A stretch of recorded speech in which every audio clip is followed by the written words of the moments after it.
everybody, it's Mrs. Busch Dexter. So when I do readings for you, sometimes you're going to hear my birds in the background. So I thought I'd best introduce them because they are so loud, you will definitely be hearing them.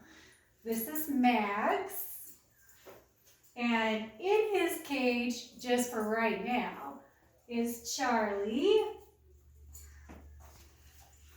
And then we have Miss Darby.